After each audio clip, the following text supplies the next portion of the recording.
I hope आप लोग स्वस्थ और मस्त होंगे और अपनी तैयारी में लगेंगे। डियर फ्रेंड्स, आज हम लोग हिंदी के पद्य एवं गद्य रचना एवं रचनाकार से संबंधित महत्वपूर्ण प्रश्नों को देखेंगे, जिसमें 50 प्लस प्रश्न होंगे। ये सारे के सारे 50 प्लस इंपॉर्टेंट प्रश्न होंगे। अगर इस वीडियो को शुरू से लास्ट तक देखेंगे तो आप लोगों के लिए ये वीडियो बहुत बेनिफिशियल होगा सभी एग्जामों के लिए। तो चलिए बिना देर के देख लेते हैं और आप लोग भी अपना राइट आंसर सेलेक्ट कीजिएगा, जिससे आप लोगों को भी पता चले कि आप लोगों की तैयारी का लेवल क्या है। तो चलिए देख लेते हैं बिना देर किए हुए। पहला प्रश्न है, हिंदी भाषा का प्रथम प्रमाणिक ग्रंथ कौन सी है या कौन सा है? इंपॉर्टेंट है, आप लोग अपना राइट आंसर सेलेक्ट कर लेंगे। तो राइट आंसर हो जाएगा सी पॉइंट पृथ्वीरासो। इंपॉर्टेंट है, याद रखिएगा। चलिए नेक्स्ट प्रश्न देख लेते हैं। प्रश्न 2, कबीर, तुलसीदास, सूरदास आदि कौन से काल के संत कवि हैं? इंपॉर्टेंट है, आप लोग अपना राइट आंसर सेलेक्ट कर लेंगे। तो राइट आंसर हो जाएगा बी पॉइंट भक्ति काल के कवि हैं। चलिए नेक्स्ट प्रश्न देख लेते हैं। प्रश्न संख्या 3, सूरदास के गुरु कौन थे? इंपॉर्टेंट है, आप लोग अपना राइट आंसर सेलेक्ट कर लेंगे। तो राइट आंसर हो जाएगा सी पॉइंट वल्लभाचार्य। इंपॉर्टेंट है, याद रखिएगा। चलिए नेक्स्ट प्रश्न देख लेते हैं।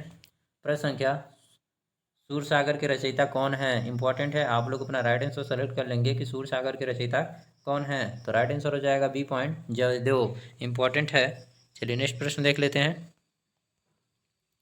प्रश्न संख्या 5, भक्तकालीन कवि नहीं है, तो इनमें से कौन सा ऐसा कवि है जो भक्तकालीन कवि नहीं है? इंपॉर्टेंट है, आप लोग अपना राइट आंसर सेलेक्ट कर लेंगे। तो राइट आंसर हो जाएगा ए पॉइंट बिहारी, भक्तकालीन कवि नहीं है। बाकी सूरदास, तुलसीदास, कबीरदास ये सारे भक्तकालीन कवि हैं। चलिए नेक्स्ट प्रश्न देख लेते हैं। प्रश्न संख्या 6, कबीर की भक्ति का स्वरूप क्या है? तो मोस्ट इंपॉर्टेंट है, कबीर की भक्ति का स्वरूप कैसा है? तो आप लोग अपना राइट आंसर सेलेक्ट कर लेंगे। तो राइट आंसर हो जाएगा डी पॉइंट निर्गुण। चलिए नेक्स्ट प्रश्न देख लेते हैं।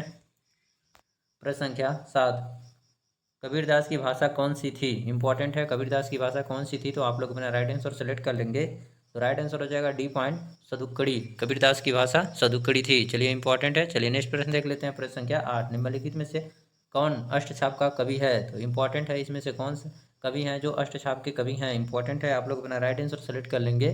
तो इसका राइट आंसर हो जाएगा बी पॉइंट सूरदास, जो अष्टछाप के कवि हैं। इंपॉर्टेंट है, याद रखिएगा। चलिए नेक्स्ट प्रश्न देख लेते हैं।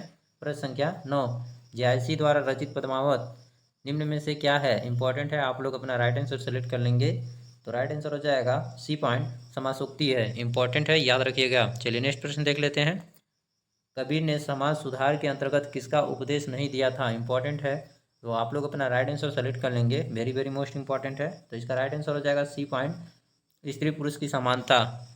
चलिए नेक्स्ट प्रश्न देख लेते हैं। प्रश्न संख्या 11, मुगल बादशाह शाहजहां ने किस कवि को महाकविराय की पदवी दी थी? इंपॉर्टेंट है, आप लोग अपना राइट आंसर सेलेक्ट कर लेंगे। तो इसका राइट आंसर हो जाएगा बी पॉइंट सुंदर। इंपॉर्टेंट है, याद रखिएगा। चलिए नेक्स्ट प्रश्न देख लेते हैं। प्रश्न संख्या 12, ज्ञान सही शाखा के कवि हैं। इंपॉर्टेंट है, निम्नलिखित में से कौन सा ज्ञान सही कवि शाखा के कवि हैं? तो इंपॉर्टेंट है, आप लोग अपना राइट आंसर सेलेक्ट कर लेंगे। इसका राइट आंसर हो जाएगा सी पॉइंट कबीरदास। इंपॉर्टेंट है, याद रखिएगा। चलिए नेक्स्ट प्रश्न देख लेते हैं।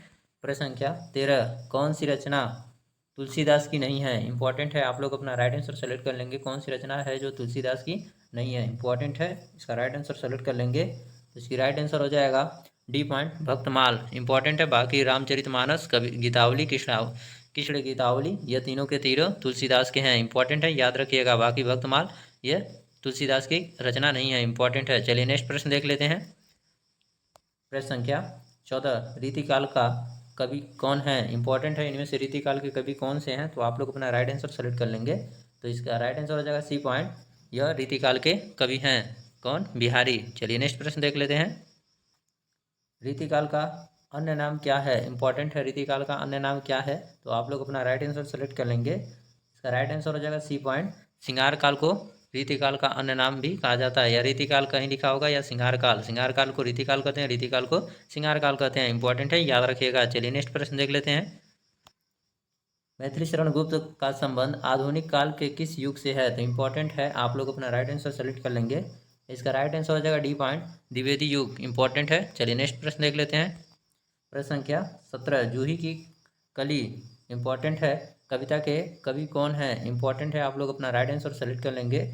इसका राइट आंसर हो जाएगा ए पॉइंट निराला। इंपॉर्टेंट है। चलिए नेक्स्ट प्रश्न देख लेते हैं। होरी किस उपन्यास का पात्र है? इंपॉर्टेंट है, होरी किस उपन्यास का पात्र है? तो आप लोग वेरी वेरी मोस्ट इंपॉर्टेंट है, बहुत सारे एग्जामों में इसको पूछा गया है, तो इसलिए यह इंपॉर्टेंट है, तो देखिएगा।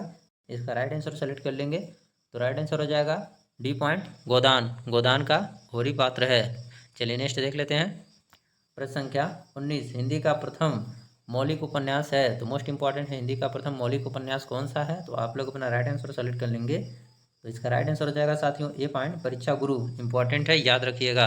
इसी तरह के प्रश्न आप लोगों को सीधे सीधे एग्जाम में देखने को मिलेगा, तो इसलिए वीडियो को पूरा देखिएगा और चैनल पर नए हैं तो चैनल को सब्सक्राइब कर लीजिएगा, दोस्तों में शेयर कीजिएगा। चलिए नेक्स्ट प्रश्न देख लेते हैं। प्रश्न संख्या 20, निम्नलिखित में से कौन सी पुस्तक प्रेमचंद्र द्वारा लिखित नहीं है? तो मोस्ट इंपॉर्टेंट है, इन 4 पुस्तकों में कौन सा एक पुस्तक है जो प्रेमचंद्र द्वारा नहीं लिखी गई है? तो मोस्ट इंपॉर्टेंट है, आप लोग अपना राइट आंसर सेलेक्ट कर लेंगे तो इसका राइट आंसर हो जाएगा डी पॉइंट, ध्रुव स्वामी। इंपॉर्टेंट है। बाकी कायाकल्प, रंगभूमि, कर्मभूमि यह पुस्तक प्रेमचंद्र की है। इंपॉर्टेंट है, याद रखिएगा। चलिए नेक्स्ट प्रश्न देख लेते हैं। निम्नलिखित में से कौन सी रचना नागार्जुन की नहीं है? तो इंपॉर्टेंट है, इनमें से कौन सी ऐसी रचना है जो नागार्जुन की नहीं है? तो आप लोग अपना राइट आंसर सेलेक्ट कर लेंगे तो इसका राइट आंसर हो जाएगा डी पॉइंट, दादा कामरेड। दादा कामरेड जो है नागार्जुन की नहीं है, बाकी ये तीनों रचनाएं नागार्जुन की है। तो इंपॉर्टेंट है, याद रखिएगा। चलिए नेक्स्ट प्रश्न देख लेते हैं। प्रश्न संख्या 22, भारतेंदु हरिश्चंद्र का कौन सा नाटक बांग्ला भाषा से अनुदित है? इंपॉर्टेंट है, आप लोग अपना राइट आंसर सेलेक्ट कर लेंगे तो 22 का राइट आंसर हो जाएगा सी पॉइंट, विद्या सुंदर। इंपॉर्टेंट है। चलिए नेक्स्ट प्रश्न देख लेते हैं। प्रश्न संख्या 23, मर्यादा और टुडे के संपादक कौन थे? इंपॉर्टेंट है, आप लोग अपना राइट आंसर सेलेक्ट कर लेंगे तो इसका राइट आंसर हो जाएगा D point, doctor Sachchidanandan. Important है, याद रखिएगा। चलिए नेक्स्ट प्रश्न देख लेते हैं। प्रश्न संख्या 24, आधुनिक गद्य का जन्मदाता किसे कहा जाता है? तो इंपॉर्टेंट है, आधुनिक हिंदी गद्य का जन्मदाता किसे कहा जाता है? तो आप लोग अपना राइट आंसर सेलेक्ट कर लेंगे तो राइट आंसर हो जाएगा भारतेंदु को। इंपॉर्टेंट है, याद रखिएगा। चलिए नेक्स्ट प्रश्न देख लेते हैं। प्रश्न संख्या 25, हिंदी की आदि जननी क्या है? मोस्ट इंपॉर्टेंट है, हिंदी की आदि जननी क्या है? तो आप लोग अपना राइट आंसर सेलेक्ट कर लेंगे, या तो हिंदी कहाँ से उपजी है, इस तरह के प्रश्न हैं ये, तो आप लोग राइट आंसर सेलेक्ट कर लेंगे इसका तो इसका राइट आंसर हो जाएगा बी पॉइंट, संस्कृत। इंपॉर्टेंट है, याद रखिएगा। चलिए नेक्स्ट प्रश्न देख लेते हैं। प्रश्न संख्या 26, पंजाब में हिंदी का प्रचार किसने किया? तो इंपॉर्टेंट है, पंजाब में हिंदी का प्रचार किसने किया था? तो आप लोग अपना राइट आंसर सेलेक्ट कर लेंगे। 26 का राइट आंसर हो जाएगा B point, Shraddharam Phillauri. Important है, याद रखिएगा। चलिए नेक्स्ट प्रश्न देख लेते हैं। कामायनी के रचनाकार कौन है? इंपॉर्टेंट है, कामायनी के रचनाकार कौन है? तो आप लोग अपना राइट आंसर सेलेक्ट कर लेंगे तो ये वेरी वेरी मोस्ट इंपॉर्टेंट है क्वेश्चन, इसको याद भी रखिएगा। तो इसका राइट आंसर हो जाएगा B point, Jaishankar Prasad. Important है। चलिए नेक्स्ट प्रश्न देख लेते हैं। हिंदी आकृति की दृष्टि से निम्नलिखित में से किस प्रकार की भाषा है? तो मोस्ट इंपॉर्टेंट है, हिंदी आकृति की दृष्टि से निम्नलिखित में से किस प्रकार की यह भाषा है?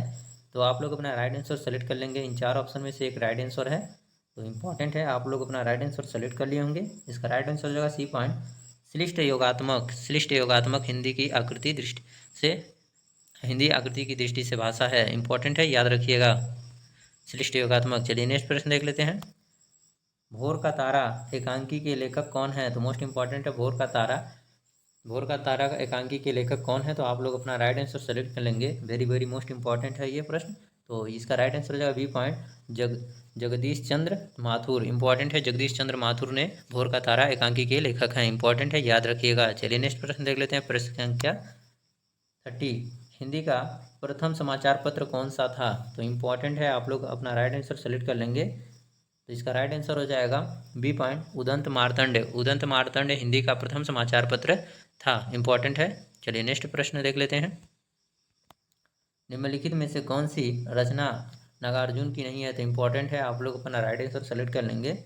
इसका राइट आंसर हो जाएगा डी पॉइंट, दादा कामरेड। ये दोबारा रिपीट हो गया। चलिए नेक्स्ट प्रश्न देख लेते हैं। निम्नलिखित में किशोरी लाल गोस्वामी रचित कहानी कौन सी है? किशोरी लाल गोस्वामी द्वारा रचित कौन सी रचना है इसमें से?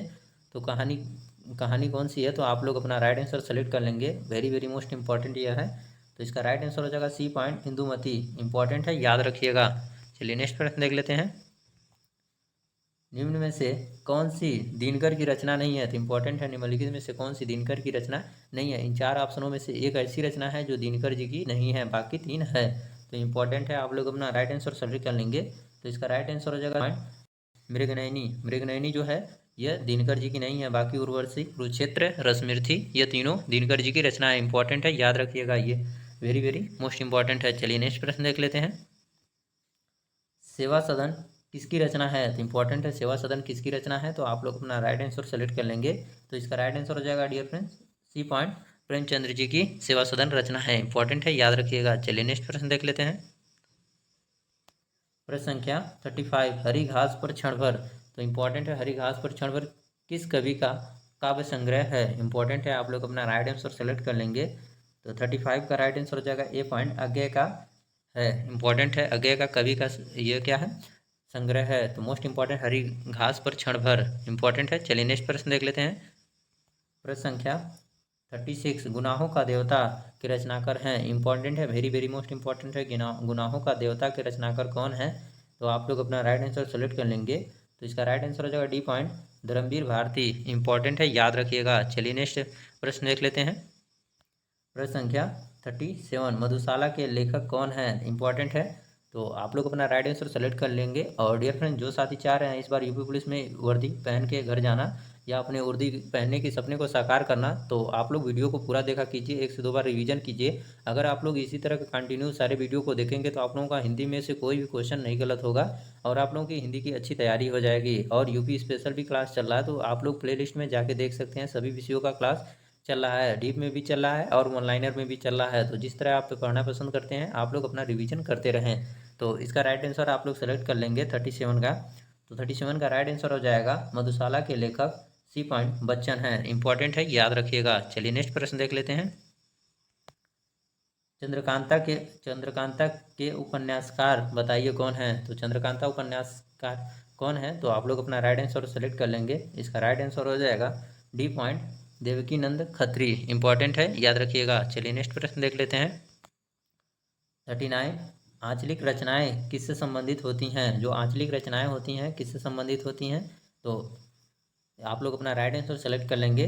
तो मोस्ट इंपॉर्टेंट है, इसका राइट आंसर हो जाएगा बी पॉइंट, क्षेत्र विशेष से। इंपॉर्टेंट है। चलिए नेक्स्ट प्रश्न देख लेते हैं।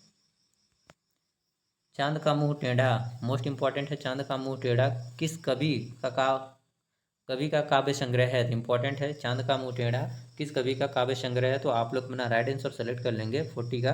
तो राइट आंसर हो जाएगा इसका, ये हो जाएगा मुक्तिबोध। इंपॉर्टेंट है, याद रखिएगा। चलिए नेक्स्ट प्रश्न देख लेते हैं।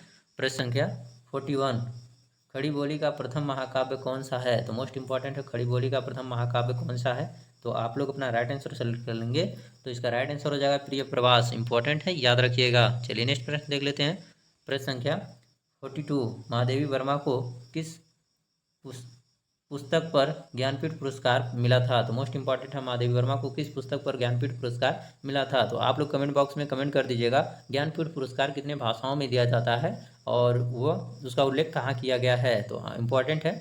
तो इसका राइट आंसर आप लोग अपना सेलेक्ट कर लेंगे। तो राइट आंसर हो जाएगा डी पॉइंट, यामा के लिए महादेवी वर्मा को ज्ञानपीठ पुरस्कार मिला था। तो मोस्ट इंपॉर्टेंट है। और संविधान के 8वीं अनुसूची में जितनी भाषाएं हैं तो आप लोग कमेंट कीजिएगा, मैं हिंट दे दिया हूँ। तो चलिए नेक्स्ट प्रश्न देख लेते हैं।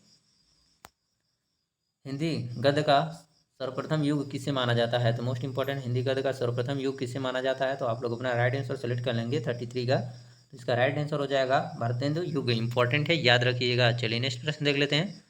प्रश्न संख्या 44, अमीर खुसरो का वास्तविक नाम क्या था? तो मोस्ट इंपॉर्टेंट है, अमीर खुसरो का वास्तविक नाम क्या था? तो आप लोग अपना राइट आंसर सेलेक्ट कर लेंगे। तो इसका राइट आंसर है C point, Abdul Hasan. Important है, अबुल हसन है, अब्दुल नहीं, अबुल हसन। इंपॉर्टेंट है, याद रखिएगा, सी पॉइंट। चलिए नेक्स्ट प्रश्न देख लेते हैं। सूरदास को किस रस का सम्राट कहा जाता है? तो मोस्ट इंपॉर्टेंट है, सूरदास को किस रस का सम्राट कहा जाता है? तो वेरी वेरी मोस्ट इंपॉर्टेंट है, इसका राइट आंसर आप लोग सेलेक्ट कर लेंगे 45 का। तो राइट आंसर हो जाएगा ये पॉइंट, वात्सल्य रस का सम्राट कहा जाता है सूरदास को। इंपॉर्टेंट है, याद रखिएगा। चलिए नेक्स्ट प्रश्न देख लेते हैं। तुलसी की भक्ति भावना किस प्रकार है? तुलसीदास की भक्ति भावना किस प्रकार की है? तो आप लोग अपना राइट आंसर सेलेक्ट कर लेंगे। 46 का राइट आंसर हो जाएगा ये पॉइंट, दास्य भाव की। जो तुलसीदास जी की भक्ति भावना की है आचरण, वो दास्य भाव की है। इंपॉर्टेंट है, याद रखिएगा। चलिए नेक्स्ट प्रश्न देख लेते हैं। प्रश्न संख्या 47, तुलसीदास द्वारा रचित रामचरितमानस में कितने कांड हैं? तो इम्पोर्टेंट है, तुलसीदास द्वारा रचित रामचरितमानस में कितने कांड हैं? 7, 12, 5, 8। तो आप लोग अपना राइट आंसर सेलेक्ट कर लेंगे। इसका राइट आंसर हो जाएगा ए पॉइंट 7 कांड है रामचरितमानस में, इंपॉर्टेंट है, याद रखिएगा। चलिए नेक्स्ट प्रश्न देख लेते हैं। प्रश्न संख्या 48, पद्मावत महाकाव्य कौन सी भाषा में लिखा गया है? तो मोस्ट इंपॉर्टेंट है, याद रखिएगा। पद्मावत महाकाव्य कौन सी भाषा में लिखा गया है? तो आप लोग अपना राइट आंसर सेलेक्ट कर लिए होंगे। तो इसका राइट आंसर हो जाएगा बी पॉइंट, अवधी भाषा में लिखा गया है। चलिए नेक्स्ट प्रश्न देख लेते हैं। प्रश्न संख्या 49, निम्नलिखित में से कौन सी रीतिकालीन कवि हैं? इंपॉर्टेंट है, इनमें से कौन से ऐसे कवि हैं जो रीतिकाल के कवि हैं? तो वेरी वेरी मोस्ट इंपॉर्टेंट है, आप लोग अपना राइट आंसर सेलेक्ट कर लेंगे। तो राइट आंसर हो जाएगा ए पॉइंट, भूषण। भूषण जो है रीतिकालीन कवि हैं। चलिए नेक्स्ट प्रश्न देख लेते हैं।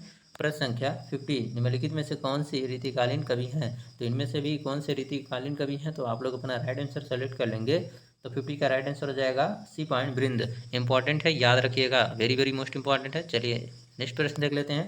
प्रश्न संख्या 51, निम्न में से खंड काव्य है? तो मोस्ट इंपॉर्टेंट है, इन चारों में से पंचवटी, कामायनी, पद्मावत, साकेत, ये चारों में से कौन सा खंड काव्य है? तो आप लोग अपना राइट आंसर सेलेक्ट कर लेंगे। तो इसका राइट आंसर हो जाएगा ए पॉइंट, पंचवटी। पंचवटी है जो खंड काव्य है। बाकी आप लोग कमेंट बॉक्स में कमेंट कीजिएगा कि साकेत किसकी रचना है। तो वेरी वेरी मोस्ट इंपॉर्टेंट ये 51 प्रश्न हैं और ये सारे के सारे इंपॉर्टेंट प्रश्न हैं, आप लोगों के सभी एग्जाम के लिए अति महत्वपूर्ण प्रश्न हैं। आप लोगों को ये वीडियो कैसा लगा आप लोग कमेंट बॉक्स में ज़रूर कमेंट कीजिएगा।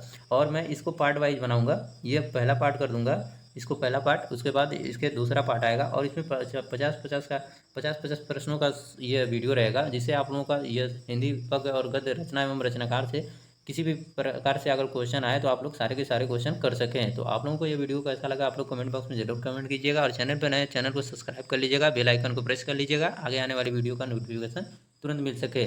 तो आज के लिए बस इतना है। जय हिंद, जय भारत, वंदे मातरम।